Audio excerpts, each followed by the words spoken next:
How to turn off emergency alerts on iPhone. So go ahead and open your settings application.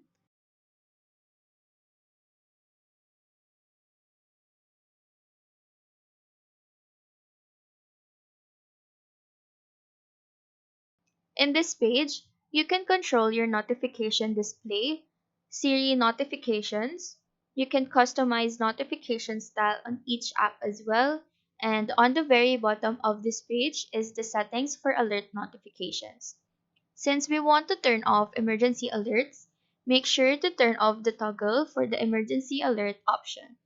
In this way, your phone will not be alarmed and notified with loud ringtones whenever there is an emergency alert.